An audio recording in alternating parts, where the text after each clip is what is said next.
Assalamualaikum warahmatullahi wabarakatuh. Saya Lia Endat Naningtyas Eskapners dari Angkatan 35 Kelompok 4 akan menerangkan tentang manajemen ASN dengan Coach Dr. Anda Bagas Julestiati, SMSI.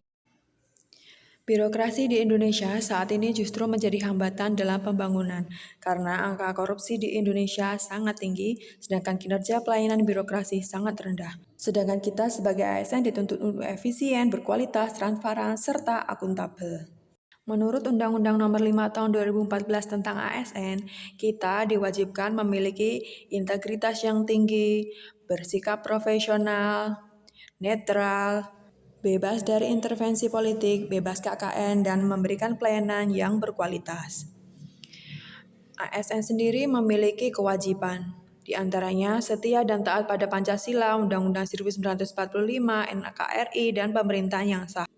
Kita juga harus melaksanakan kebijakan pemerintah yang berwenang, mentaati peraturan perundang-undangan, melaksanakan tugas kedinasan dengan penuh pengabdian, kejujuran, kesabaran, dan tanggung jawab, menunjukkan integritas dan keteladanan dalam sikap, perilaku, ucapan, dan tindakan, menyimpan rahasia jabatan dan hanya mengemukakan sesuai peraturan perundang-undangan, serta bersedia ditempatkan di seluruh wilayah NKRI. Setelah melaksanakan kewajiban, barulah kita dapat menuntut hak kita sebagai ASN.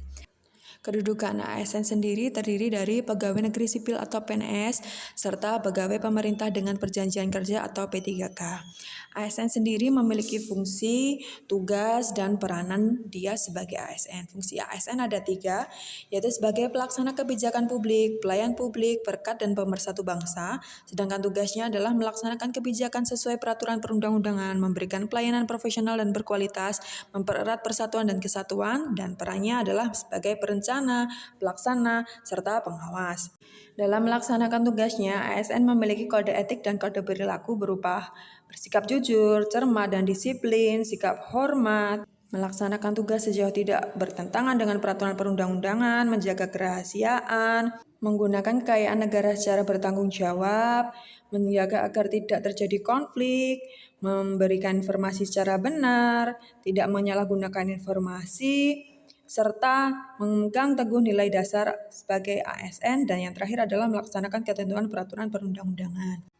Dalam memanajemen ASN dikenal sistem merit dalam pengelolaannya, yaitu memanajemen SDM yang didasarkan oleh objektivitas dalam pengelolaan ASN.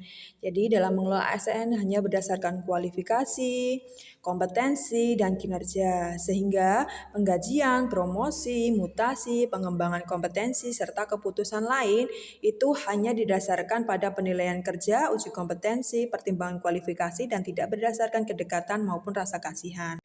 Dalam mengelola ASN, yang pertama diperlukan manajemen terkait PNS dan P3K. Untuk PNS sendiri, mulai dari penyusunan, penetapan kebutuhan, pengadaan, pangkat dan jabatan, pengembangan karir, pola karir, promosi, mutasi, penilaian kinerja, penggajian dan tunjangan, penghargaan, pemberhentian, hingga jaminan pensiun dan hari tua, serta perlindungan. Sedangkan untuk P3K mulai dari penetapan kebutuhan, pengadaan, penilaian kinerja, penggajian dan tunjangan, pengembangan kompetensi, pemberian penghargaan, disiplin, hingga pemutusan hubungan kerja dan perlindungan. Dalam pengelolaan jabatan pimpinan tinggi diperlukan manajemen terkait pengisian jabatan, baik nanti di instansi pusat maupun daerah, memanajemen juga tentang penggantian pejabatnya, mengawasi dalam proses pengisian jabatannya, serta pegawai ASN yang seperti apa yang berhak. Pengelolaan ASN juga meliputi organisasi, sistem informasi, dan penyelesaian jika terjadi sengketa. Organisasi sendiri memiliki tujuan menjaga kode etik, mewujudkan jiwa korps, dan sistem informasi sendiri diselenggarakan secara nasional, terintegrasi, dan wajib dimutakhirkan secara berkala. Sedangkan penyelesaian sengketa bisa melalui upaya administrasi keberatan dan juga administrasi banding. Mungkin itu yang dapat saya sampaikan, kurang lebihnya saya mohon maaf. Wassalamualaikum warahmatullahi wabarakatuh.